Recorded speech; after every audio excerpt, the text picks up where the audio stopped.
안녕하세요. 서바이벌 SF 키트 토끼 한 마리 공상주의자입니다. 반갑습니다.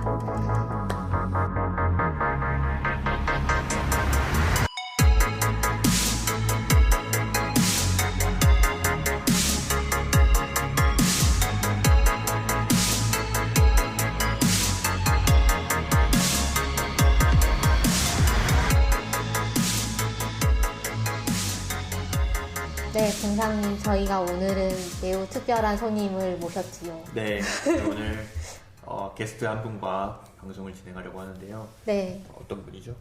네. 우선 교수님이시고요. 교수님이시고, 그 다음에 한국 SF로 박사학위를 따신 아마도 첫 번째 분이 아닐까 하는 분인데, 우선 교수님께서 직접 자기소개를 간단히 해주시면 감사하겠습니다. 이지용 교수님 오셨습니다. 네. 안녕하세요. 이지용이라고 합니다. 네. 첫 번째라고 소개를 받았는데, 네. 첫 번째까지는 아닌 것 같고, 그 시기에 몇 분이 더 나오셨던 것 같고요. 네. 한국 SF 전반에 다뤘던 박사로는 일단은 맞는 것 같아서 그렇게 소개를 받았습니다. SF 연구하고 있고, SF 평론 그리고 문화평론 하고 있는 이지용이라고 합니다. 네, 지금 건국대에서 계시죠? 네, 건국대에서 문문화연구소에 문문화연구소에서 연구교수로 재직 중입니다. 혹시 그 박사 논문 주제랑 그다음에 지금 연구하고 계시는 주제랑 여쭤봐도 되나요? 지금 연구하고 있는 주제랑 긴밀하게 닿는 건 아니고요. 네. 근데 이제 SF를 했다라는 이유로 저희 연구팀에 이제 포스트 휴먼을 연구하고 있는 팀에 네. 소속이 되게 됐고요. 그래서 어느 정도 연관성은 사실은 가지고 있습니다. 근데 네. 제가 속해 있는 연구소는 문학을 연구하는 곳이 아니라 인문 사회 철학을 하는 곳이라 네. 방법론은 조금 달라서 열심히 애를 먹고 있죠. 네. 융합 연구를 하고 계시는군요. 네. 네. 의도치 않게 저 혼자. 다른 분들은 그냥 하시던 거 하는 거고요. 저 혼자 네. 융합을 하고 있습니다. 그렇구나. 박사 논문 연구 제목은 뭐였어요? 한국 SF의 스토리텔링 연구라는 제목이고요. 네. 이게 제목 붙이게 된 데도 좀 사연이 있어요. 네. 그러니까 스토리텔링이라는 용어를 박사에 붙인다라고 했을 때 조금 이제 심사위원들끼리 의견이 갈리는 부분도 있었어요. 그래서 논문 그 학위 심사하시는 네. 분들이 그래서 서사 연구로 가야 된다. 서사랑 스토리텔링이랑 뭐가 사실 다른가요? 개념이 좀 다릅니다. 그렇구나. 서사는 말 그대로 시간의 흐름에 따라서 네. 진행되는 텍스트 중심의 이야기로 네. 저희 그 국문 계열에서는 이야기하는 경우가 많은데, 제가 서사를 쓰지 않아야겠다고 지도 교수님하고 엄청 꽁꽁 단합해서 지켜낸 케이스고요. 왜냐하면 제 박사 논문에는 소설만 있는 게 아니라 만화, 영화, 네. 애니메이션이 들어가 있습니다. 게임도 넣고 싶었는데 사실 좀 역량 부족으로 넣지 못했고요. 그랬기 때문에 서사라는 조금 텍스트 중심의 단어를 쓰면 네. 맞지 않을 것 같았어요. 그래서 애니메이션의 서사를 연구한다 이런 말은 조금 맞지 않는 것 같아서. 왜냐하면 애니메이션의 서사를 연구한다 그러면 스토리 라인만 들어가야 되거든요. 근데 애니메이션은 그것뿐만이 아니니까. 그런 요소 외에 네. 뭐 그림이 어떻게 그려졌는지, 그렇죠. 진행이 어떻게 되는지, 컷 네. 전개가 어떻게 됐는지 이런 것들도 다 포괄하기 때문에 정말 넓은 의미에서 스토리텔링이라는 용어가 적합하다고 생각을 해서 그래서 그렇게 제목을 정했죠. 석사도 사실은 SF였어요. 네. 석사는 한국 대체 역사 소설의 서사 양상 연구입니다. 비명을 찾아서 네, 이런 비명을 건가요? 찾아서입니다. 메인 텍스트가 비명을 찾아서였고 네. 석사 쓸 때 선행 연구가 제로였어요. 대체 역사 소설이란 걸 학술 논문에서 정의를 내려놓은 적이 한 번도 없었어요. 어째서죠? 너무 적어서 그런가? 그렇죠. 네, 대체 역사 소설이라는 걸 학계에서 잘 다루지 않았었고 복거리 작가 작품이 거의 유일하다라고 생각을 하고 있었고, 그것도 대체 역사 소설이라는 장르 문법에서 다룬 적은 없었어요. 학술계에서는. 그래서 석사 논문 쓸 때 어떻게 썼냐면, 대체 역사 소설이 가지고 있는 SF적 특성을 가져가고, 네. 그리고 이제 심사위원분들이 설득해야 되니까 문학 쪽 역사 소설이라고 들어가 있잖아요. 그 역사 소설의 요소를 분석을 해서 두 개를 믹스해서 네. 정의를 내렸습니다.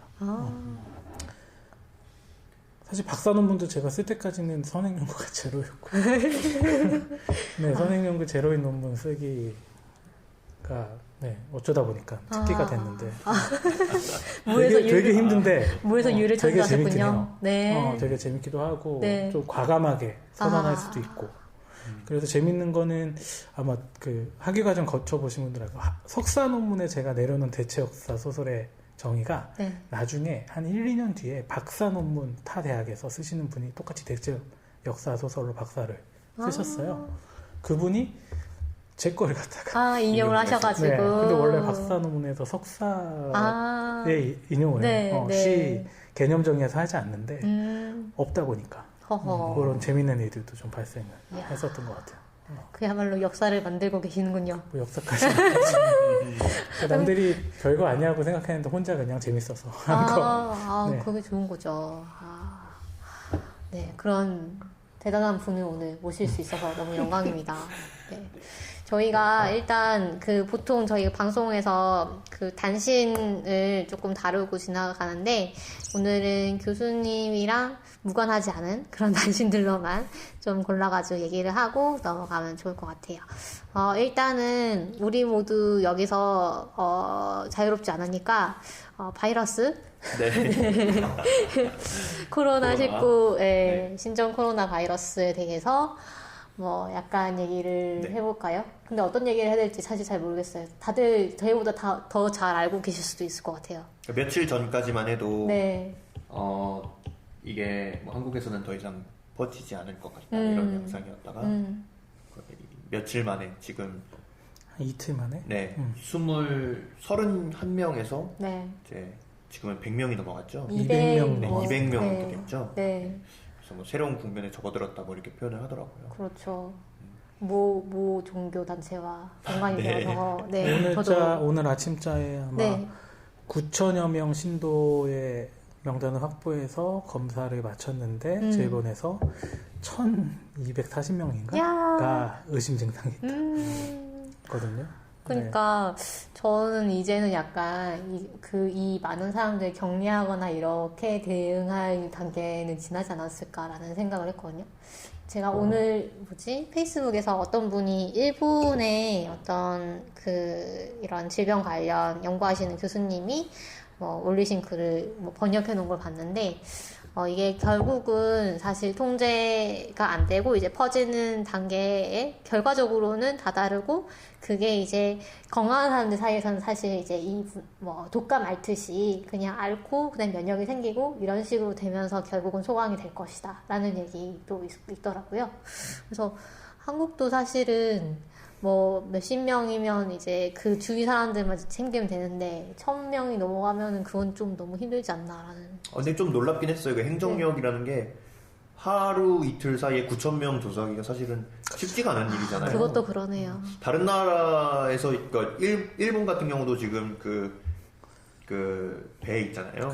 네, 크루즈선. 네. 다이아몬드 프린세스인가? 네. 그거 갖고도 그게 배에 탄 사람이 몇백 명인가 되는데 네. 그것도 검사를 지금 며칠째를 못해가지고 계속 애를 먹고 있는데 우리나라 행정력이 굉장히 대단하구나 이걸 좀 느껴가지고 좀 국뽕이 그게 네. 여러 가지 이유가 있을 수 있겠죠. 저는 약간 삐딱하게 보자면 네.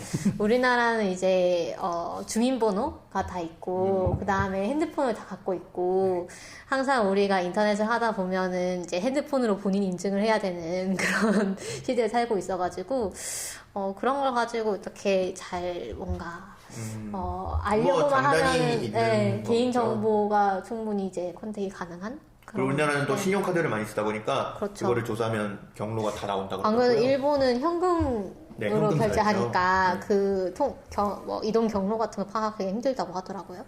교수님은 혹시 어떻게 느끼고 계세요? 그러니까 일본하고 1대1 비교는 조금 애매할 것 같거든요. 네. 크루즈 안에서도 며칠 걸렸다는 건 네. 확보가 돼 있는데 네. 그거는 조금 정말 행정력과 문제 처리 능력의 문제인 것 같고 말씀하신 것처럼 한국에서 제일 무서웠던 건 이번보다 사실 처음에 네. 동선이 파악될 때 그건 조금 굉장히 무서운 사회에 우리가 살고 있구나 맘만 먹으면 그렇죠. 추적이 가능하다. 음. 내가 무엇을 하고 어떤 일들을 했는지. 그래서 사실은 제가 포스트 휴먼 연구하고 그러면서 하는 게 윤리나 법제 쪽에서 인문학 쪽에서는 감시사회가 도래했을 때 인간의 프라이버시라든지 기본권을 어디까지 라인을 잡아서 보장해야 될 것인가에 대한 문제들이 굉장히 커요. 네. 근데 거기서 보자면 사실은 우리보다 우리 정보 많이 알고 있는 게 데이터, 그쵸. 서버에 네. 지금 다 들어가 있는 거잖아요. 네. 그거는 확실히 무서운 거여서 이렇게 위급 상황에서는 빨리 처리가 가능하지만 네. 얼마든지 나쁜 쪽으로. 악용의 위험성이 훨씬 더 넓어졌다. 그렇죠. 마치 그 코리 닥터로의 리틀 브라더에서 나오는 것처럼 네. 국가가 한번 휘두르기 시작하면 이전의 빅브라더와는 완전 또 다른 양상으로도 가능하겠다. 저는 이번에 어떤 걸 느꼈냐면, 이렇게 사람들이 완전 가까이 이 위험이 닥쳤을 때, 이 정보가 찌라시 형태로 카톡으로 정말로 빨리 퍼지더라고요. 저희는 포항에 있으니까 포항에도 이제 확진자가 생기고 이랬는데, 예를 들어 확진자의 동선이라 이런 게 시청에서 공표를 하기 이전에 그 이전 상태의 그 로우 데이터라던가 뭐 가끔은 또 가짜뉴스도 섞여 있겠죠? 그런 것과 또 그 신원 정보도 그냥 여과 없이 해가지고 제가 적극적으로 알아보려고 하지 않아도 사람들이 이거는 우리 몸을 지키기 위해서 도움이 되는 정보다라고 판단을 하고 자기가 있는 단톡방에 다 뿌리는 거예요. 일단 받으면 이거 참고하세요 이러면서 막 뿌리니까 정말 퍼지는 속도가 빠르고 그 중에는 아까 말씀드렸다시피 가짜뉴스도 정말 그 자극적일수록 더 빨리 퍼지고 그런 거를 이렇게 피부로 느끼면서 와 이거는 진짜 무서운 사회고 예를 들면 이런 게 제가 만약에 걸려가지고 뭔가 팍 퍼졌다 이랬을 때 공공의 적이 되고 이런 거를 생각을 하면은 정말 무서운 사회구나라는 생각이 들었어요. 네. 그래서 저는 이제 개인적으로 과학 커뮤니케이션 이런 것도 관심이 있으니까 이럴 때 정말로 리스크 커뮤니케이션의 중요성이라는 게 대단하겠구나 이런 생각도 들었고 또 이제 정부에서 얼마나 이제 정보를 빠르게 이제 투명하게 공표를 하는가 이런 것도 중요한 것 같다는 생각이 드는데 또 아까 말씀드렸다시피 이제 우리나라 사람들이 워낙에 이 빠른 거에 좀 익숙해져 있다 보니까 이제 스스로 뭔가 지식을 정보를 생산해가지고 공유하는 것도 너무 빠르구나 이런 생각도 했었습니다. 어쨌든 그렇고 저희 다음 소식은요. 김영하 작가가 이번에 SF 소설을 냈어요. 그 장편 소설을 SF 장르의 작별 인사라는 소설로 돌아왔는데 또 이제 그러니까 김영하 작가는 사실 순문학 작가라고 보통 뭐라고 하죠? 다뤄지는 네. 그런 분인데 SF 장편 소설을 썼다는 것도 좀 충격적인데 또 밀리의 서재라는 플랫폼에서 독점 공개를 했어요. 그래서 이것도 또 주목할 만한 그런 소식이 아닌가 싶습니다. 교수님은 이 내용 알고 계셨나요? 이거 이미 이전에도 알고 있었는데 네. 이거 그대로 나갈 수 있을지 모르겠는데 어제 네. 기사에서 김영하 작가가 스스로 SF가 아니고요 라고 워딩을 하시는 바람에 그러셨구나. 네, 이거를 SF로 소개해도 되는가가 작가 스스로 좀 부정을 했다. 그래서 워딩이 또 100% 토시 하나까지 맞진 않겠지만 네. SF는 아니고 근미래의 소년에 대한 아이에 대한 성장담이다. 근미래 누군가에 대한 성장담 SF거든요. 네. 그런 것 같은데. 네, 그렇게 말씀하셔서 네. 어제 사실 소셜에서 또 네. 이제 좀 이렇게 이슈가 됐었어요. 어제 밤 늦은 시간부터 아마 오늘 오전까지 그렇게 그렇구나. 이슈가 된 것으로 알고 있습니다. 그래서 호호. 저도 사실은 김영하 작가 작품을 좋아하는 편. 네. 그러니까 취향은 아닌데 부정할 수 없게 잘 쓰는 건 맞다. 네. 그래서 김영하 작가의 취향 문제와 상관없이 잘 쓰는 작가로서는 인정할 수밖에 없는 작가여서 항상 네. 책을 읽어왔는데 그래서 이번에도 사실은 좀 읽고 싶은 마음이 있었거든요. 저도 저는 이분 책도 좋아하고 팟캐스트도 하시잖아요. 그렇죠. 이분이 거기서 되게 SF 이런 것도 되게 많이 소개를 많이 하세요. 소개해주셨죠. 네, 그 팟캐스트계 거의 뭐 할아버지 같은 분, 조상님 같은 분. 네, 맞아요. 책 소개해주는 팟캐스트의 조상님 같은 분. 네, 저는 이분 팟캐스트에서 호시시니치의 그 단편 소설을 듣고 엄청 흥미가 동했던 적이 있었거든요. 그래서 좀 장르 이런 걸 좋아하시는 분인 것 같은데 그런 말씀을 하셨군요. 그 장르를 싫어하시진 않을 거예요. 네. 그 무협이나 판타지 이런 장르 요소 추리 이런 거 굉장히 능통하게 작품에서 언제나 사용을 하시고. 네, 최근 작품인 그 살인자의 기억법 이런 것도 충분히 이제 장르물로서의 그런 요소가. 그렇죠. 네. 근데 이제 그 전까지 발표가 나왔을 때는 별다른 이상이 없었는데 기대하고 읽어보자였는데 인터뷰를 그렇게 하셔서 조금 애매한 상태인 것 같아요. 일단 좀 읽어봐야 될 것 같아요. 네. 네. 저희가 읽게 되면은 소개를 해드리도록 하겠습니다. 그리고 네. 그러면 그 채널 예스라는 예스24 그 서점을 이용하시는 분들은 아마 익숙하실 텐데요. 그 예스24에서 내는 북 매거진 같은 게 있어요. 그래서 책을 주문하실 때 그 적립금을 300원을 쓰시면 이거를 이제 실물로 받으실 수 있고, 그 다음에 여기 나오는 기사 중에 일부는 인터넷으로도 열람을 하실 수가 있습니다. 그래서 이번에 이달의 테마가 한국 SF 본격기예요. 그래서 이거는 꼭 봐야겠다 이러면서 저는 이제 사가지고 봤는데 내용이 상당히 알차요. 여기 보면은 김보영 작가님 뭐 인터뷰도 있고 준하 작가님 인터뷰도 있고, 그리고 무엇보다 중요한 것은 저희 이지원 교수님께서 실으신 한국 SF 연대기 10작품 해가지고 이렇게 큐레이팅이 되어 있거든요. 그래서 여러분들도 꼭 기회 되시면 한번 구해보시는 것도, 이번 달 2020년 2월 달에 이제 그 채널 예스를 보시면 이 내용을 읽으실 수가 있습니다. 교수님, 이거는 채널 예스에서 기획을 해가지고 의뢰를 하는 건가요? 네, 기획이 돼서 그냥 저는 청탁을 받고 사실 작업을 했고요. 네. 한국 SF 연대기 쪽은 제가 사실은 박사 논문 이후로 신문 연재도 조금 하고 있었고 계속 계획해 오고 있던 터라 이번에 기회가 와서 굉장히 짧게 그냥 사실은 10작품만 뽑아서 얘기를 했고요. 네.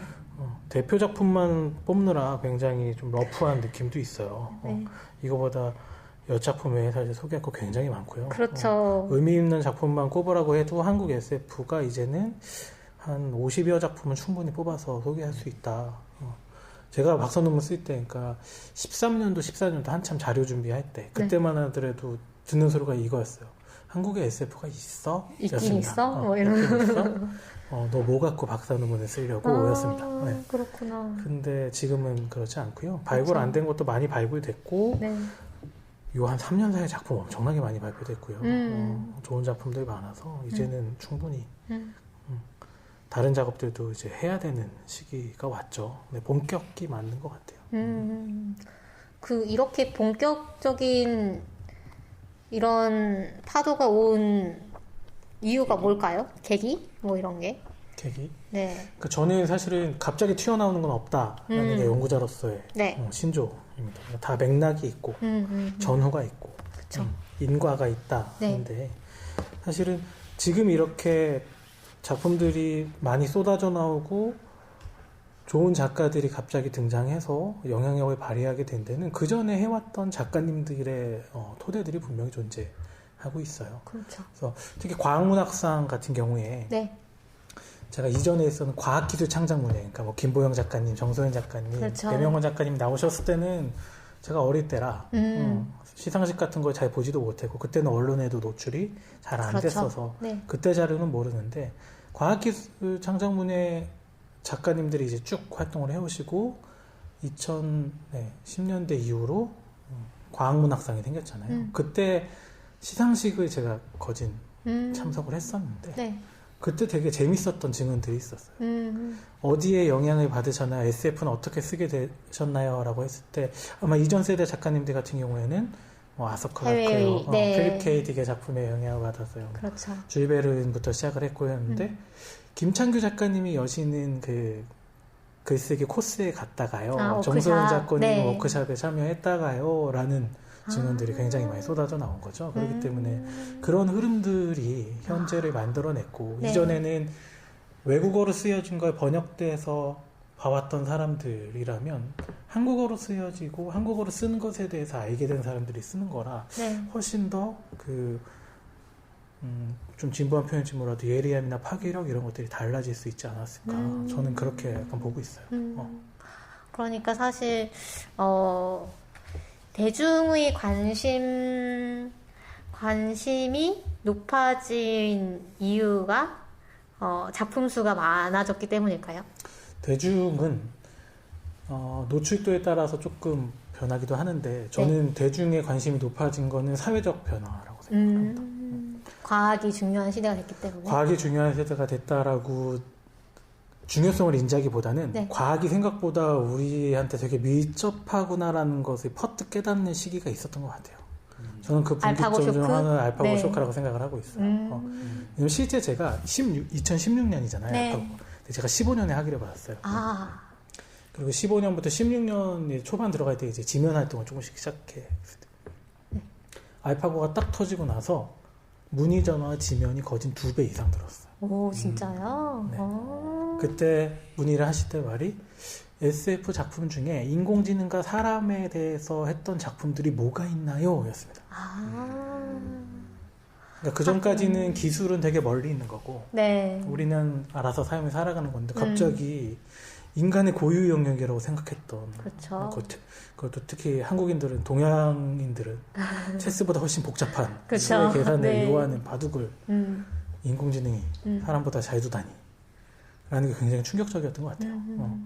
그래서 과학이 우리 삶에 영향을 미치는 게 생각보다 크겠다라는 게 돌아섰고 네. 그래서 좀 밀어넣을 수 있었던 과학에 대한 관심 문제를 밀어넣을 수 없게 되었기 때문에 갑자기 그걸 되게 좋아하게 된 거라고는 저는 사실은 조금 비판적으로 그렇게 보진 않아요. 갑자기 좋아하게 됐다, 관심이 많아졌다 라고는 보지 않아요. 왜냐하면 2016년도에 그렇게 해서 한참 얘기가 나오고요. 네. 그 다음에 또 안 나옵니다. 아. 2017년부터 잘 안 나옵니다. 그렇구나. 그 다음에 인공지능이 네. 어떻게 발전하고 있는지에 대한 궤도를 또 사실 잘 사람들이 관심을 갖지 않았어요. 그러니까 네. 한 번의 쇼크 그리고 밀어넣을 수 없는 건 맞구나. 네. 그 전까지는 이게 중요합니다라고 하면 그거는 SF 영화에서나 나오는 거고 라고 하고 밀어놨던 게 이제는 그럴 수 없게 됐으니까 그런 차이 정도는 이제 생긴 것 같아요. 조금 제가 부정적으로 보는 걸 수도 있지만 더 큰 관심과 이슈가 몰린 걸 수도 있지만 저는 그렇게까지는 사실 그렇게 낙담하진 않고 그 정도의 이동이 있지 않았을까. 네. 그러게요. 그런 내용들에 대해서 오늘 좀 자세히 얘기를 해보도록 하겠습니다. 일단 이지영 교수님 쓰신 책이 한국 SF 장르의 형성가 2016년도에 쓰셨다고 말씀을 해주셨죠. 이 책이 커뮤니케이션 북스에서 나온 아주 얇은 책이에요. 한국 언론 정보 학회 지식 총서 이렇게 해가지고 근데 얇은 책이지만 상당히 다양한 이 내용들을 아주 뭐라고 할까요? 밀도 있게. 네, 밀도 있고 또 알기 쉽게 저희가 읽었을 때 그렇게 어렵게 느껴지지 않고 아주 이제 이해가 되게 잘 써주셨더라고요. 그래서 이 내용과 그 다음에 비주류 선언이라고 서브컬처 본격 비평집 이게 텍스트릿이라는 이 비평 그룹에서 집필을 하신 건데 여기서 이제 그 이주영 교수님이 집필을 하신 챕터들에 대해서 또 다뤄볼 예정입니다. 그래서 이렇게 두 권에 대해서 다룰 거고 그 전에 그 SF 어워드 심사위원 하셨잖아요. 그 부분에 대해서 좀 소개를 해주시면 좋을 것 같아요. 네. 네. 그러니까 한국의 SF 어워드가 현재 6회, 6년 동안 네. 열렸고요. 네. 저는 좀 감사하게도 4회부터 2017년도부터 17년 심사분부터 이제 심사위원으로 참여를 했었습니다. 그래서 그 해에 나온 기 발표 작품, 네. 기 발표 작품을 분야별로 나누어서 시상하고 있는 그 대회고요. 네. 이번 그 대회 때 잠깐 이야기했던 게 SF 어워드가 뭘까요? 라고 이제 뭐 출판사 관계자분들, 작가님들 이렇게 모여서 이제 시상식 후에 리셉션 때 이야기를 하는데 네. 공식화된 인정투쟁을 위한 시스템 네. 이라고 저는 약간 그렇게 얘기를 했어요. 그러니까 권위를 부여하기 위한 그런 그렇죠. 건가요? 권위, 네. 그러니까 인정투쟁은 사실은 인문학적 개념으로는 권위까지는 부여가 안 되거든요. 아, 그래요? 내가 네. 나로 있으니까 나를 인정해달라는 게 굉장히 중요한 개념이고 내가 나로 있는데 왜 나는 나로 존재할 수 없느냐라는 거죠. 그래서 작품이 나왔고 네. 이런 의미들이 가진 작품이 만들어졌는데 왜 이 작품에 대해서 이야기하지 않느냐 라는 것들을 사실 하기 위한 장치인 것 같고요. 그래서 사실은 3년 동안 참여하면서 네, 굉장히 연구자한테로서는 굉장히 행복한 그런 시간입니다. 왜냐하면 어차피 읽어야 되잖아요. 네, 그렇겠네요. 근데 강제로 돈 받고 소정의 심사료를 받고 네, 하기 때문에 아주 행복한 작업이고요. 네. 그 작업을 요 3년에 걸쳐 하면서 굉장히 많은 것들을 배웠고 네. 사실 논문 준비하던 한 4년의 기간보다 요 한 3년의 기간에 심사하면서 느꼈던 점이 훨씬 더 많았던 것 같아요. 네. 왜냐하면 제가 들어갔던 기간이 한국 SF 작품이 폭발적으로 늘어나던 시기입니다. 그래서 제가 17년도에 처음 들어갔을 때 중단편 부문 심사위원을 했는데 네. 그때 제가 심사했던 작품이 80여 종이었어요. 네, 80여 편이 됐고 그 다음에 2018년도 때도 중단편 부분을 다시 한번 했는데 그때는 180여 편이었습니다. 이야, 1년 만에 넘었네요. 발표된 작품이 네. 2배가 이상 된 거죠. 이번에는 240여 편이었어요. 와. 그 이번에 저는 이제 중단편을 맡지 않고 네. 신설된 웹소설 분야를 아, 네. 심사를 맡았는데 심사위원장에서 이제 전체 심사 경향을 다 받아봤는데 중단편은 240여 편이 넘었더라고요. 와. 거의 2배수 가량의 매해 지금 네. 뛰어넘고 있는 거여서 와. 그래서 사실은 SF를 그 전에 나 SF 좀 알아 한국 SF가 어떻지라고 하셨던 분도 요 3년에 놓치셨으면 아마 그렇겠네요. 꽤 많은 맥락에 놓치신 게 아닐까 라는 생각이 들어요. 그 200 몇 편의 작품들이 다 발표가 된 거잖아요, 그러면. 지면을 어떻게든. 편집부의 편집을 거치고 네. 고려를 받아서 발표된 작품이 대상작입니다. 그것만 네. 해도 그 정도가 되는군요. 네, 자가 출판이나 그냥 혼자 네. 올린 작품은 해당되지 않고요. 정말 많이 늘었네요, 이 인프라가. 그게 그 SF 전문 출판사 아작이라던가 뭐 그래비티 북스라던가 뭐 이런 출판사가 나온 것도 영향이 있을 수 있겠는데 그것만으로 보기에는 정말로 뭔가 더 많아졌네요. 발표할 수 있는 지면이 많이 늘어난 건가요? 발표할 수 있는 지면도 많이 네. 늘어났고 일단 지금 SF 작품을 내주고 있는 출판사가 꽤 되거든요.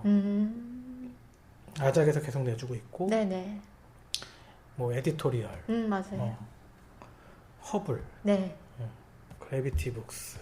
그래서 당장에 열거하더라도 뭐 구픽에서도 관련 내주시고 아르테에서는 이제 잡지를 내주시고 그렇네요. 이런 식으로 하다 보니까 각 출판사에서 예전에 SF 작품을 들고 갔을 때 내주는 경우가 별로 없었대요. 저도 작가님들한테 들었어요. 제가 박사 논문을 준비할 때 이거 갖고 박사 논문을 쓸 수 있겠냐, 이게 되냐라는 이야기를 주변에서 많이 들었던 것처럼 김보영 작가님한테 들은 거예요. 김보영 작가님 그러시더라고요. 출판사에 갖고 가면 SF를 우리가 내본 선례가 없어서 불안한가 보다. 낼 수가 없을 것 같다는 말을 똑같이 들으셨다고 하더라고요. 심지어 김보영 작가님도. 네, 심지어 김보영 작가님은 작품을 가져가도 그런 시기였다. 그래서 사실은 한 16년, 17년 그 시기에는 그때 나온 작품들이 그 전에 한 10여 년 전의 작품 이런 것들이 막 출판이 됐어요. 그때 이제 뭐 거울이라든지 크로스로드라든지 그렇죠. 이런 데 실렸던 작품들이 종이책으로 출판이 안 되고 있었는데 기회가 좀 열리면서 그때 작품들이 출판되는 경우가 있었죠. 뭐 김창규 작가님 삼사라 같은 것도 이전에 썼던 작품을 그때 내신 거거든요. 모아서 신작 추가해서. 그러니까 그런 것들이 많아지면서 기회가 열린 거고 출판사에서 그렇게 기회를 줬다는 건 그쪽 시장에 대한 이제 필요성이 점점 생겼다라는 것 같아요. 그러니까 시장의 반응이 그렇게 나쁘지 않았었나 봐요. 시장의 반응이 네. 나쁘지 않죠. 그러니까 모든 장르 요소가 사실 그래요. 코어층이 존재를 하잖아요. 그렇죠. 네, 장르라는 것은 굉장히 컬트적인 네. 분야이고 그러다 보면 마니아가 존재를 하고 그 코어층이 기본적으로 어떤 퀄리티 이상의 작품이 나오면 네. 분명히 흡수를 해준다는 거죠. 근데 그것이 예전에는 이것도 되게 죄송합니다. 제가 되게 비관적인 사람이에요. 아니요. 예전에는 그런 것들이 문화적으로 영향력이 없었던 거죠. 뭐 예전에 이제는 정말 이런 말 하면 안 되지만 한국 SF 팬덤 300년 설 그렇죠. 이런 거 500명 있을 때, 설 500명 설 이런 거 있을 때 어떤 작가들 모였는데 거기가 폭파되면 SF 작가가 없어진다든지 이런 얘기가 있을 때 네. 그럴 때 그 정도면 사실 영향력이 없고 지금도 그거에 비해서 크게 증식됐나? 그건 사실 전 아니라고 생각을 해요. 네. 책이 나가는 거 보면 정말 잘 나가는 책 빼고는 네. 제가 듣기로는 2,000부 넘기기가 여전히 쉽지 않은 건데 네. 문제는 한국 출판 시장 전체가 다 웬만한 책이 2,000부 넘기기가 쉽지 않다. 근데 아. 1,000부 정도가 나갈 수 있는 거면 꽤 경쟁력이 있는 컨텐츠다. 저는 정말 비관적이게 출판 시장 전체가 네. 다운돼서 메인라인을 이루고 나가는 어떤 책들을 담보할 수가 없고 그렇게 되면 고정적으로 독자층을 확보하고 있는 장르물들이 오히려 경쟁력이 있어진 것이 아닐까라고 사실 그렇게 보고 있어요. 저는. 그렇게 해석할 수도 있군요. 뭐 결과적으로는 뭐 그래도 다양성이 늘어났으니까 저희로서는 좋지만. 그렇죠. 네.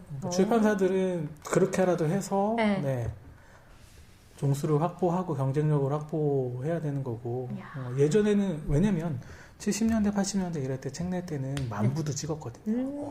요즘엔 절대 그렇게 안 찍죠. 5,000부 찍고 많이 나가는 작가들 10,000부 찍고 그랬는데 한국에서는 초판을 많이 찍으면 3,000부? 네, 요즘에 그렇게 찍어요. 그러니까 시장 자체가 사실 굉장히 줄어든 거죠. 아무래도 뭐 네. 영상 미디어 이런 것들이 좀 득세를 하니까 그런 것도 있고요. 그러니까 그거 맞는 것 같아요. 그러니까 저는 이렇게 생각하고 있어요. 영상이 많아져서 영상 문법에 익숙해졌기 때문에 텍스트에 익숙하지 않다는 아닌 것 같아요.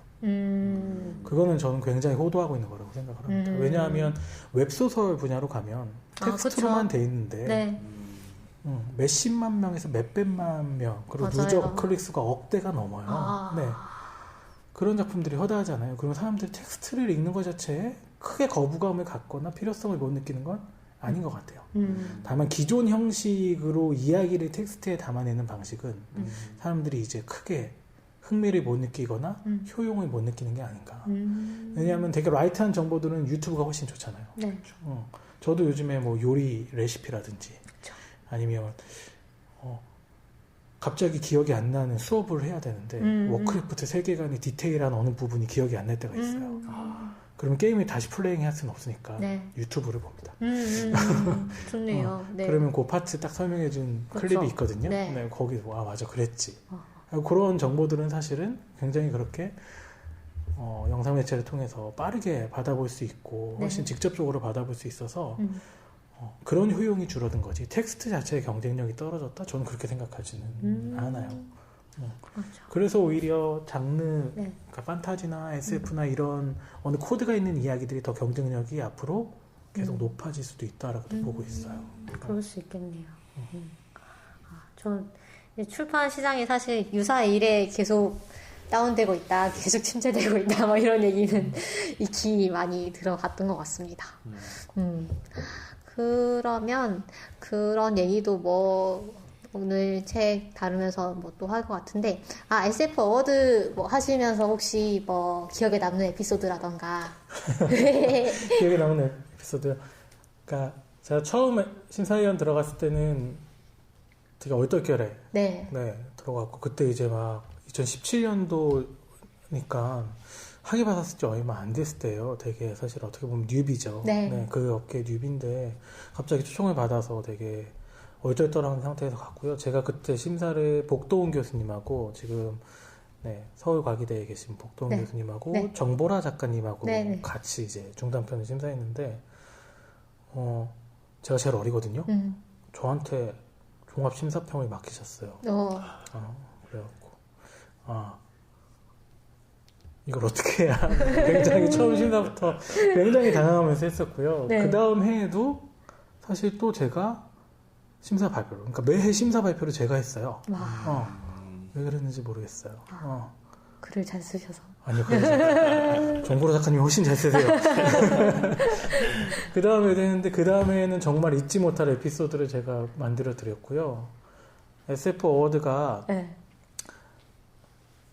수상 대상 한 작, 네. 그 다음에 우수작 2편을 네. 뽑아요. 네. 그래서 이거를 처음부터 뽑지 않고 최종심에 올려서 수상 대상작만 발표한 다음에 시상식장에서 발표를 해요. 네.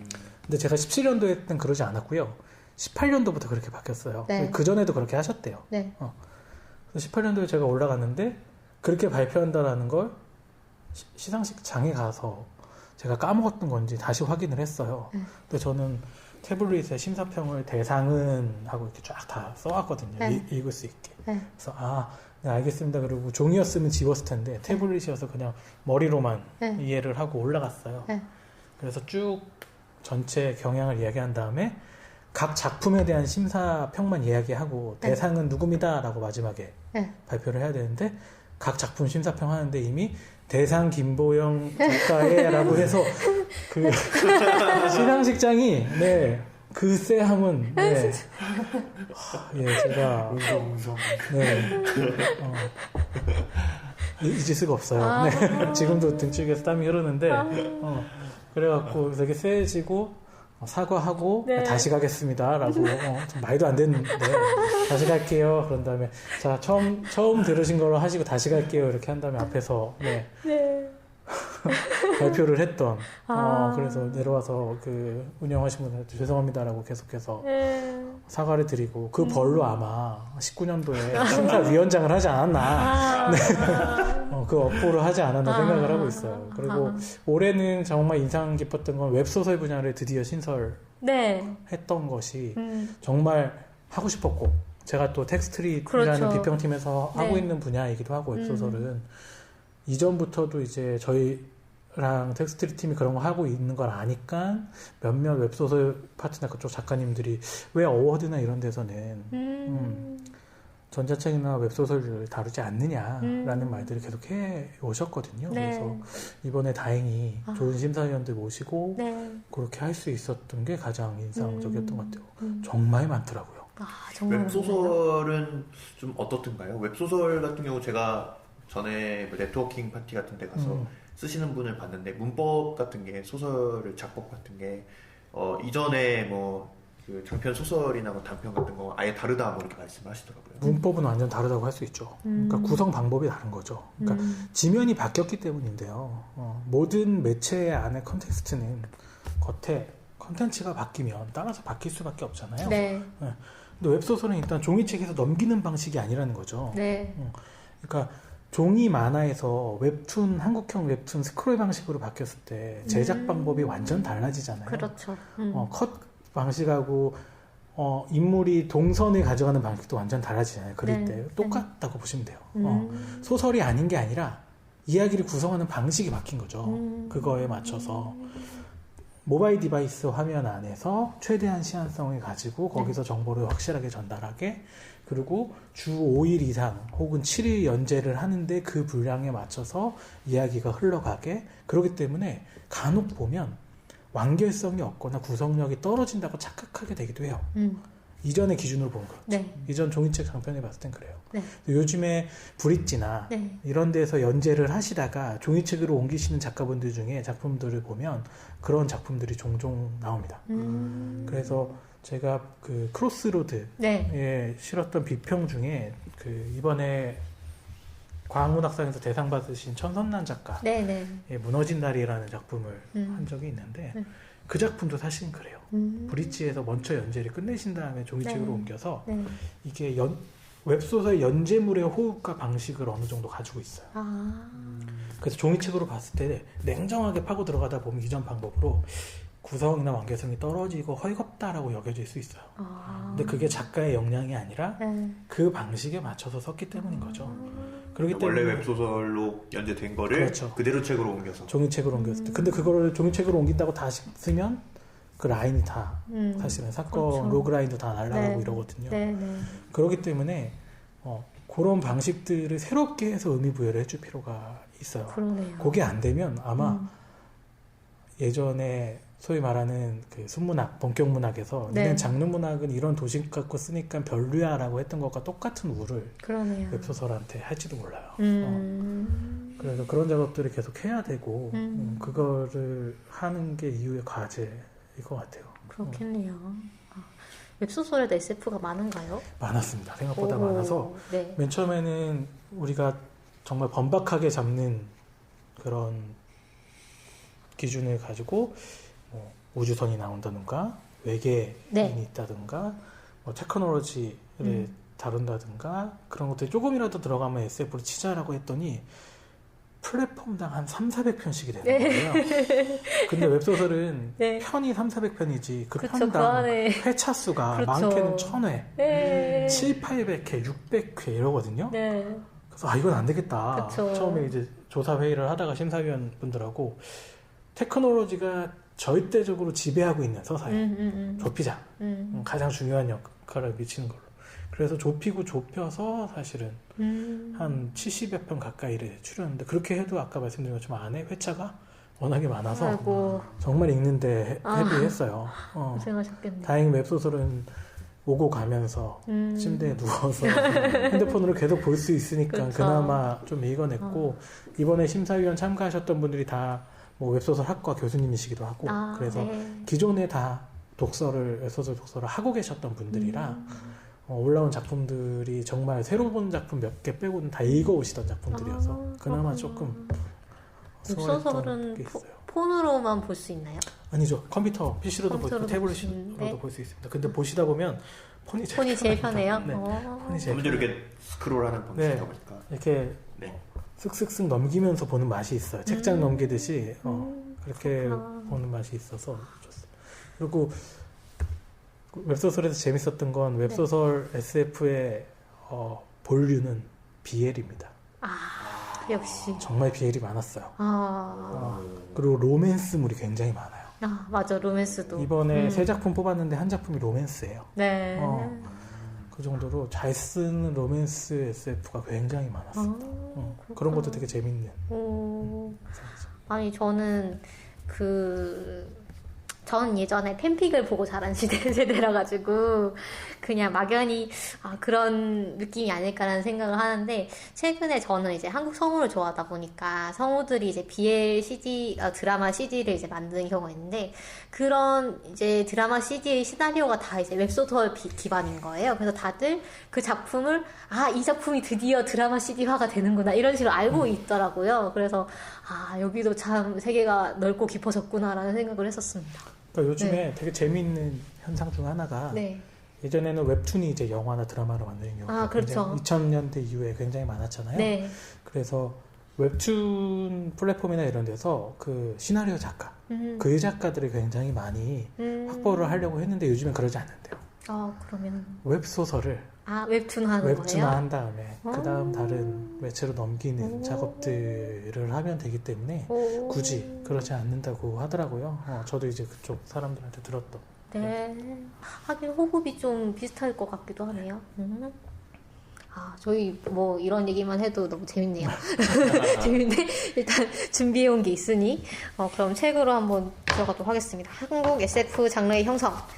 요게 지금 일단 저희가 목차만 읽어드리면 10개의 장르로. 네네. 첫 번째가 부국강병과 타라입구, 그 다음에 두 번째가 저항의 도구와 대중소설, 사회주의 이론의 프로파간다, 그 다음에 창작의 부재와 과학진흥 정책, 그 다음에 다섯 번째가 청소년 교육을 위한 도구. 요까지가 이제 SF 역사에 대한 내용인 것 같아요. 그래서 뒤쪽도 이제 역사에 대한 내용이긴 한데 일단 요 앞에 5개를 다뤄보도록 하겠습니다. 요즘 1910년대부터 네. 70년대쯤까지 이야기인 거죠? 네. 그래서 공상님도 이걸 읽어보셨으니까 네. 한번 소개를 해주실래요? 이게 처음에 뭐 너무 길게는 안 하셔도 될 것 같고 일단 저는 제가 그러면 공상님이 소개를 하시기 전에 저희 간단한 느낌을 말씀드리면 네. 네, 일단은 정말 재밌고요. 저희가 SF 팟캐스트를 하면서 이 책을 아직 안 읽었다는 게 너무 부끄러워지는 그런 책이었습니다. 이걸 진작에 우리가 알았으면 훨씬 깊이 있게 비평을 할 수 있지 않았을까라는 생각도 들고, 그 다음에 정말 뭔가 줄을 긋고 싶은, 줄을 쫙쫙 이렇게 꺼가면서 저는 읽었고요. 그 다음에 이따가 말씀을 드리겠지만 마지막 챕터에서 이제 조금 스포일러를 하자면은 큐레이팅을 상당히 강조를 하세요. 그래서 큐레이팅이 중요하다고 얘기를 하시는데 저희도 뭐 나름대로 큐레이팅을 하고 있는 거니까 그래서 우리가 그래도 나름의 기여를 하고 있구나라는 그런 생각이 들어가지고 좀 뿌듯하기도 해졌습니다. 어쨌든 네, 좀 앞에서부터 소개를 해주시죠. 맨 처음에 장르의 형성과 유희까지의 소사 요거부터 얘기를 하셔도 될 것 같아요. 네. 이거는 이제 SF 장르에 대한 전반적인 이야기를 좀 이야기를 해주셨는데, SF라는 용어가 뭐 어떻게 등장하게 되었냐. 그렇죠. 윌리엄 윌슨이라는 분이 이제 1851년에 과학소설을 처음으로 이제 정의를 했고, 그런데 그것보다 더 이제 일반적으로 일컬어지는 거는 휴고 건즈백이 이제 1920년대 어메이징 스토리즈라는 잡지에서 사이언티픽 픽션이라는 단어를 언급하면서 시작이 되었다라고 이야기를 해주셨어요. 그게 제 박사 논문에서 제가 정리했던 내용이고요. 그 전에 다른 서적들에서는 윌리엄 윌슨이 언급이 되긴 했었어요. 1851년이잖아요. 네. 1851년에 그런 책이 있었다는데 그 책을 찾아보니까 미국 대학 도서관들에는 몇 부가 있더라고요. 근데 제가 그 정도 경제적 여건이 되지 않아서 그렇죠. 상호 대출이 될 수 있는 도서관도 별로 없고 그래서 못 구하고 있다가 우리의 구글신께서 PDF 파일을 통째로 저에게 박사 논문 준비하던 어느 날 내려주셨어요. 하늘에서 내려왔구나. 네, 구글신께서. 그래서 그걸 발견했을 때 진짜 정말 기뻤거든요. 그래서 통째로 다 읽고 거기에 처음으로 사이언스 픽션이라는 단어가 언급되는 구절을 발견을 해서, 그러니까 이게 학위 논문이다 보니까 증명이 안 되면 이 아이를 갖다 쓸 수는 없거든요. 그렇죠. 그래서 정말 뜻깊었던 부분이에요. 거의 150년 전 그때 처음으로 책이네요. 언급이 돼 있더라고요. 그래서 이제 첫 번째 SF는 보통 이제 메리 셸리. 많이 말씀하시는 메리 셸리의 프랑켄슈타인인데, 그렇죠. 1920년대까지는 뭐 장르적인 그런 논의는 이루어지지 않은 거죠. 그래서 작품들이 몇 개 있긴 하지만, 예를 들어 그 해저이만리라던가 줄베르네, 지구에서 달까지 등등의 작품이 있었지만, 그게 장르로서 처음 이제 개념이 정립된 거는 미국에서 건즈백이 잡지를 만들면서 또 이제 잡지를 만들고 지면이 생기면은 신인 작가들이 이제 유입이 되고 또 좋은 작품이 이렇게 나오면서 사이언스 픽션이라는 장르가 이제 정착이 되었다. 그렇죠. 이 시기에 뭐 로버트 하인라인, 아이작 아시모프, 뭐 시어도 스터전 뭐 이런 분들이 여기 이제 기고를 했었다고 합니다. 그리고 이제 이런 SF가 저희 한국에서는 1900년대에 이제 유입이 되었죠. 일제시대와 함께, 일제강점기 때 유입이 되면서 이제 그때부터 이제 우리나라의 SF 장르가 어떻게 형성되고 있는지 이제 본문에서 다뤄주신 것 같아요. 그렇죠. 이 부분은 뭐 예전에 저희가 뭐 한번 얘기도 한 적이 있긴 한 것 같은데, 여기서 보면은 좀 더 명확하게 우리나라에서 SF가 어떤 의도를 가지고 보급이 되었는가, 이런 것들을 좀 더 자세히 볼 수 있는 것 같아요. 그래서 그 조국의 근대화, 그리고 부국 강병에 대한 열망, 그래서 서구의 문물을 도입을 하고는 싶은데, 그렇다고 기독교라던가 이런 거를 받아들이면 너무 이제 정치 사회적인 그런 차원으로 이 개편이 너무 많이 되니까, 그것보다는 이런 SF 작품을 통해서 또 대중까지 이게 계몽을 하면은 훨씬 좀 무난하게 이런 걸 받아들일 수 있지 않을까, 이런 목적이 있었다고 합니다. 이게 일본식 방법이에요. 그렇죠. 처음에 일본에서 들어갔다고. 그 일본식 방법이니까 일본이 이제 메이지 유신 이후에 서구처럼 되고 싶은 게 언제나 꿈이고. 그렇죠. 여기 나와 있는 부국강병과 타라이코는 사실 원래 일본에서 내세웠던 기치입니다. 그렇죠. 네. 근데 일본에서 처음에 이제 제가 이걸 어디서 봤냐면 동국대학교에 있는 조용래 선생님이라는 분이 계신데 그분이 이제 한국에 과학이 이렇게 들어와서 이 엄표 자체가 과학이라는 단어 자체가 어떻게 자리를 잡았는가에 대한 걸 박사 논문 쓰신 분이거든요. 네. 지금은 아마 광주대 교수님으로 계실 텐데 그분 논문을 보면서 이제 알게 된 건데 일본에서 서구를 따라하고 싶은데 이 서구를 이해하기가 어려운 거죠.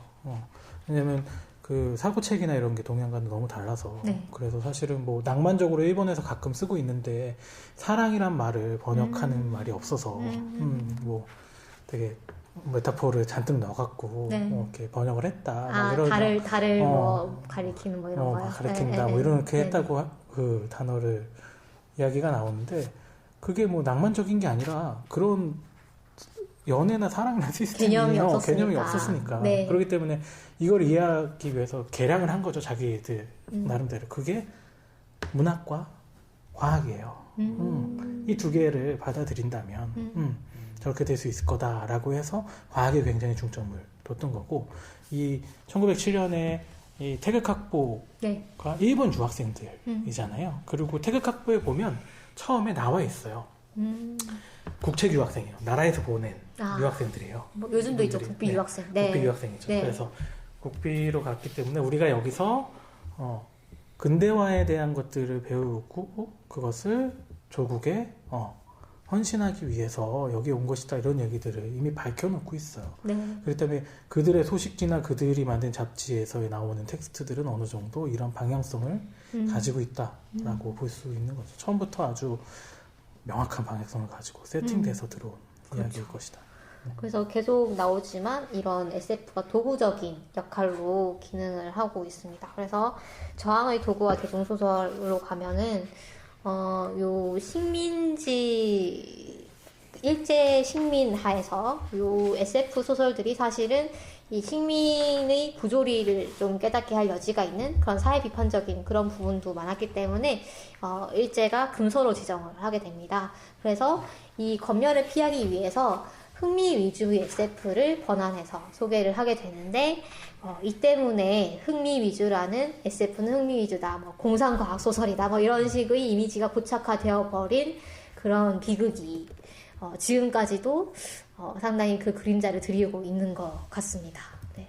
그래서 요 다음으로는 이 사회주의 이론의 프로파간다라고 해서 계속 이제 SF가 도구로 활용되고 있는 것이죠. 이제는 이제 사회주의적인 그런 사상을 전파하기 위해서 이 박영희라는 분이 그 RUR 로스um의 유니버설 로봇 이거를 번역을 하면서 인조 노동자라는 노동자라는 제목으로 번안을 했어요. 그래서 이게 굳이 이제 로봇이라는 이 단어를 쓰지 않고 노동자라고 이제 넣은 이유가 사실은 이 사회주의적인 이런 프로파간다를 위한 것이 아닐까 뭐 이렇게 해석을 할 수 있을 것 같고요. 그러니까 이게 외국에서는 인조 노동자가 아니라 뭐 인조 인간 그쵸, 네. 같은 단어를 사용했다.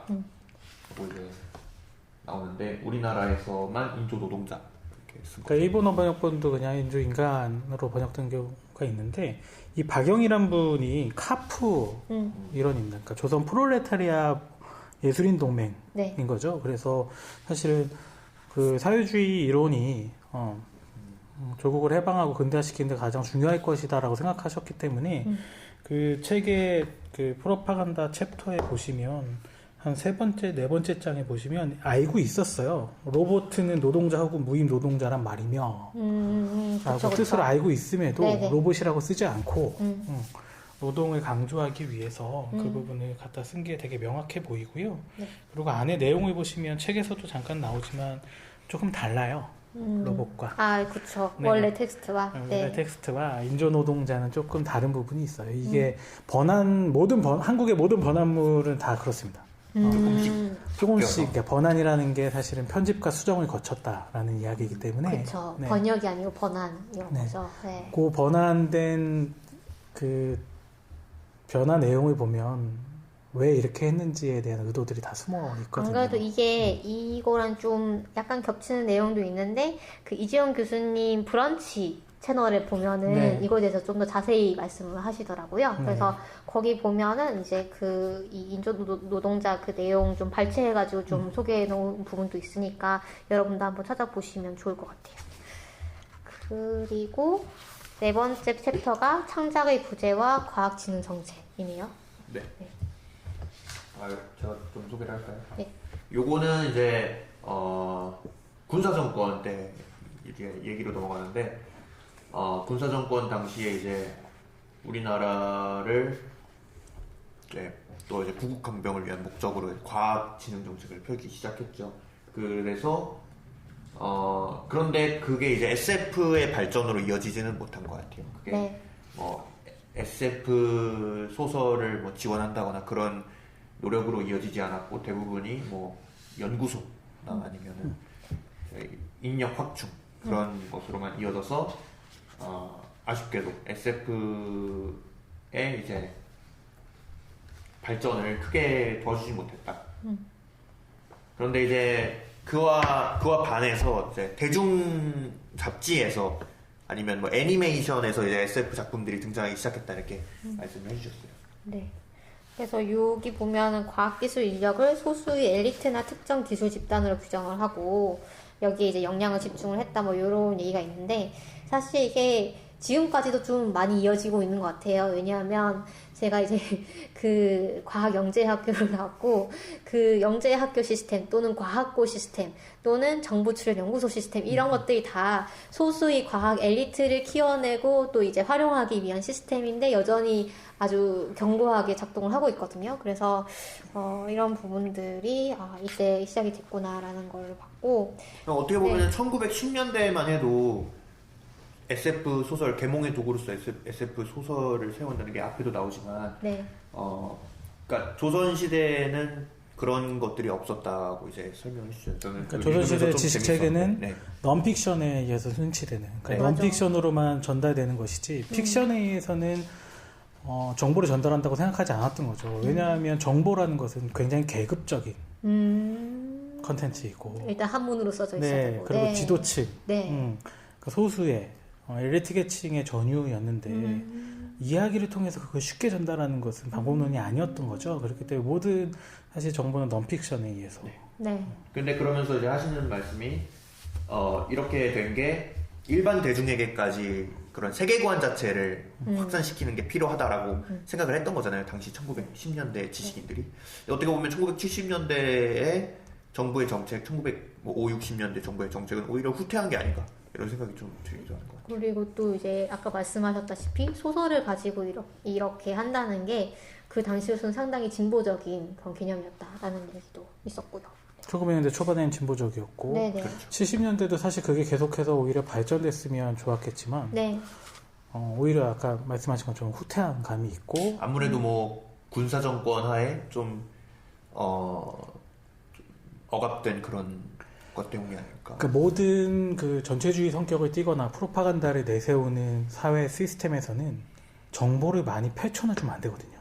그건 그러네요. 자율성과 주체성을 개개인이 다 확립하면 안 돼요. 통제가 어렵죠. 그렇죠. 그러니까 일본이 아까 잠깐 그 1910년대에 네. 금서 조치를 하고 이랬던 것들이 가능했던 게 일본이 SF가 더 먼저 들어와서 더 먼저 발전을 했어요. 그리고 이슈도 훨씬 더 먼저 됐다는 거죠. 그러니까 RUI 같은 경우에도 일본에서 네. 먼저 그 개봉에 해갖고 한국의 지식인들이 다 몰려가서 보고 신문마다 다 썼어요. 네. 이거 대단한 작품입니다. 오. 그리고 웨이스 붐이 이미 1800년대 후반부터 1900년대 초반에 일본에서 있었고요. 네. 하버드 조지 웨이스 붐이 있었어요. 그렇기 때문에 알고 있는 거죠, 얘네들은.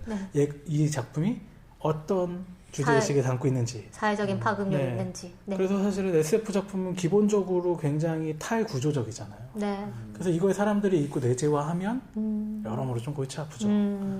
그래서 저는 이런 성격들이 70년대까지 그렇게 열어두지 않고 냅두는, 방치하는 그런 결과로 이어지지 않나 생각을 해요. 그렇죠. 조금 다른 얘기긴 한데 SF는 여전히 좀 약간 한 발 앞을 내다보는 그런 경향이 있고 그런 뭐라고 해야 될까요? 그런 어떤 사상적인 면에서 좀 진보적인 그런 면이 있잖아요. 물론 모두가 그런 건 아니지만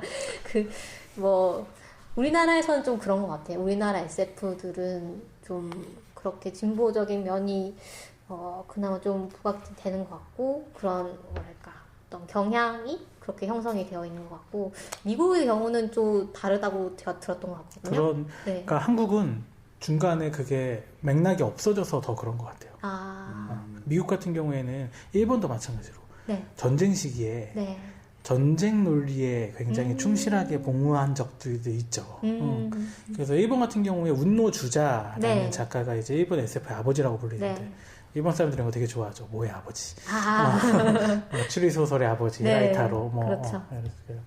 운노 주자가 SF의 아버지라고 불린다고 하는데 네. 그 작가가 미스테리, SF, 우주 이런 걸 쓰다가 2차 세계대전 시기에는 전쟁 소설을 거의 써요. 미국도 사실은 그렇죠. 전쟁 소설을 굉장히 많이 쓰고 네. 그다음에 뭐 메카시즘 시절에는 엄청나게 그렇죠. 그거에 부합하는 네. 작품들을 쓰잖아요. 근데 한국은 그런 맥락이 없었어서 그런지 굳이 뒤를 돌아다보는 작품은 거의 없는 것 같고요.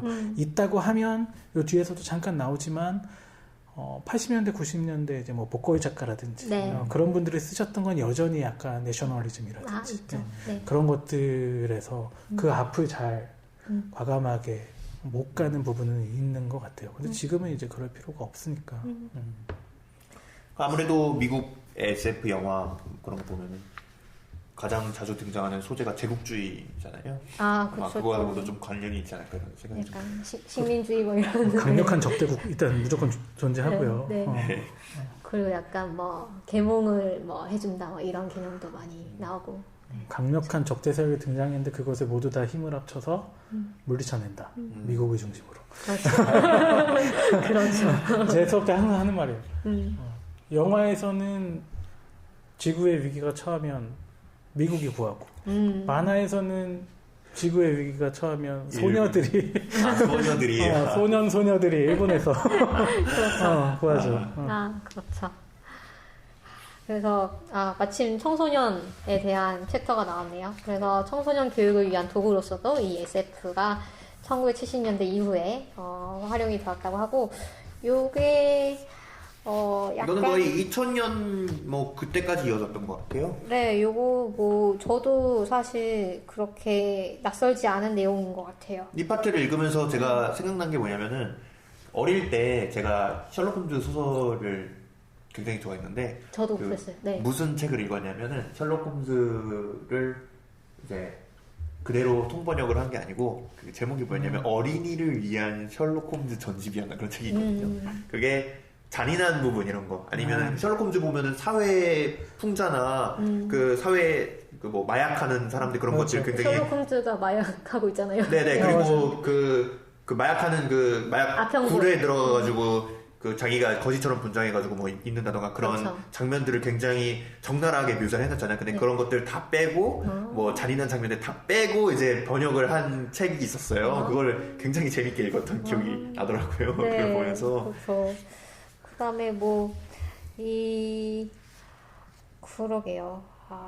이게 아동이나 청소년을 위한다는 게 70년대부터 나타난 게 아니라 엄밀히 따지면 50년대부터 계속 있어 왔어요. 그때부터 창작의 기조와 기본은 어린이와 아동 청소년 교육을 위한 과학 교육을. 그래서 에듀테인먼트. 사실 아직도 제가 발굴하고 있는 자료 중에 하나인데 그 1900년대 초반에 나왔던 과학 잡지들, 과학색이라든지 네. 심지어 아동 잡지들에서 은근히 SF라고 볼 수 있는 작품들이 많이 눈에 띄어요. 방정환 선생님이 했던 어린이 내에서도 네.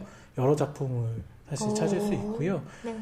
카톨릭이나 기독교 계열에서 냈던 세벗이라든지 이런 잡지들이 있어요. 세벗은 기억나요. 아동 네. 잡지들. 그런 데서도 사실은 이런 SF 작품들이 심심찮게 발견되는데 정리 중에 있고요. 지금 발굴하면서 정리 중에 있고 아직 가시화돼서 발표가 잘 안 돼서 그런 경우도 있어요. 어릴 때 봤던 게 SF가 아니고 그냥 상식 만화 이런 것도 많이 봤던 것 같아요. 과학 상식 만화 아니면은 제가 봤던 거는 좀 큰 책인데 신문 형식으로 이제 책이 되어 있어가지고 각 연도마다 있었던 과학 발견들을 이제 신문 형식으로 엮어놓은 거예요. 아, 저는 미래의 과학 뭐 이래가지고 네. 뭐 미래에는 뭐 수륙 양용 뭐 이런 게 있고 뭐 사람 뭐 차가 날아다니고 뭐 이런 내용들 화상 통화가 가능하고 뭐 이런 거 만화로 해놓은 게 있었고 전진뷰 중에 뭐 그런 게 있었고 저희 집에는 그 항상 저희 부모님이 누가 버려놓은 거 이제 주워가지고 주시면 저는 이제 심심해가지고 그런 거 막 읽었는데 그 중에서 SF가 되게 많았어요. 그 중에서 막 예를 들면 그 제목은 기억 안 나는데 지구 안에 그 또 다른 세계가 있는 거예요. 지구 껍질을 파고 이렇게 내려가면, 예, 그래서 그 안에서 뭔가 모험이 일어나는, 뭐 공룡이 막 날아다니고 뭐 이런 그 내용. 영화도 있지 않나요? 있을 것 같아요. 맞아요. 근데 그런 그 설정은 뭐 이름이 워낙 되는데. 많으니까. 근데 네, 그런 걸 읽었던 기억이 있거든요. 하여튼 이런 청소년을 위한 그런 SF게 많이 나왔던 것 같아요.